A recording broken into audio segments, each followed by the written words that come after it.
Depuis la région du Brandebourg, la société Enertrag contrôle les éoliennes d'une grande partie de l'Europe. Jusqu'à présent, lorsque trop de courant était produit par rapport aux besoins du marché, on se contentait de mettre les installations à l'arrêt. La logique voudrait pourtant que cet excédent d'énergie soit stocké. Mais comment ? L'hydrogène est le meilleur accumulateur d'énergie et le plus intelligent qu'on puisse utiliser. Dans le cadre des énergies renouvelables, il permet de stocker et de garder l'énergie à disposition pendant des semaines. La société a donc prévu une centrale thermique d'un genre nouveau, la première centrale hybride d'Allemagne. L'énergie éolienne excédentaire doit y être stockée sous forme d'hydrogène.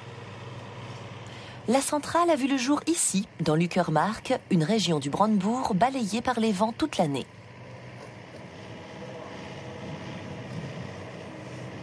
Une partie de l'hydrogène est réservée à la vente à la pompe pour les véhicules qui seront bientôt fabriqués en série. Il est stocké dans des réservoirs, puis transporté à Berlin, vers les stations à hydrogène d'une société partenaire.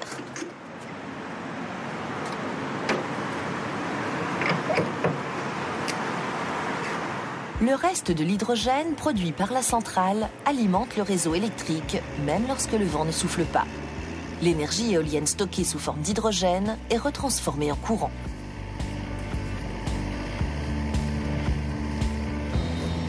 Pour cela, il faut commencer par fabriquer du biogaz obtenu à partir du maïs.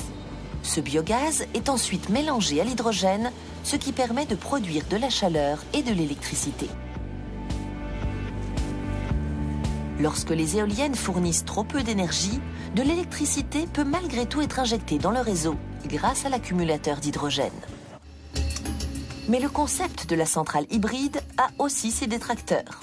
Pour l'ingénieur Ulf Bossel, la transformation de courant en hydrogène est une aberration.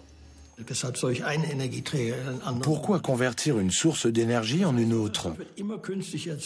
Ce faisant, on dépense toujours plus d'énergie qu'on en obtient. Pour les chercheurs qui développent ces centrales hybrides, en revanche, un rendement relativement réduit n'est pas un problème. Ils comptent sur un bénéfice d'environ 40%. Le rendement est important dans la mesure où il existe un besoin en énergie. Mais lorsqu'on dispose d'énergie excédentaire, cela relativise la question du rendement. Quand on n'utilise pas d'énergie éolienne, il faut mettre l'installation à l'arrêt. Là, on peut produire de l'énergie et la stocker. Le professeur Kraut s'en est convaincu, mieux vaut utiliser une partie de cette électricité en trop pour la fabrication d'hydrogène qu'arrêter les éoliennes et tout perdre. Les détracteurs de l'hydrogène, eux, privilégient d'autres solutions moins coûteuses.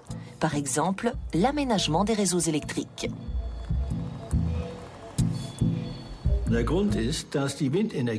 Les éoliennes se trouvent dans des régions qui manquent de câbles en cuivre. Il faudrait pouvoir acheminer l'énergie éolienne de la mer du Nord vers les Alpes bavaroises ou vers la Norvège et avoir recours au pompage-turbinage. Ainsi, on aurait plus de problèmes. Le système de pompage-turbinage est à ce jour la seule technique ayant fait ses preuves pour le stockage de l'électricité. De l'eau est pompée dans un bassin. En retombant, elle active des turbines. Avec environ 75% de rendement en énergie, le dispositif est nettement plus efficace que l'hydrogène. Il ne peut toutefois pas être installé n'importe où. L'hydrogène, lui, ne connaît pas ce genre de limite. C'est pourquoi la société du Brandebourg croit en cette technique. Les besoins existent et il faut agir. Sinon, en termes de mobilité et de ravitaillement en énergie, on va avoir de très gros problèmes. C'est une technologie qui n'est certes pas idéale, mais qui fonctionne. Jusqu'à présent, lorsque les besoins en électricité étaient réduits, les éoliennes étaient arrêtées. Dorénavant, elles pourront continuer à tourner, même la nuit.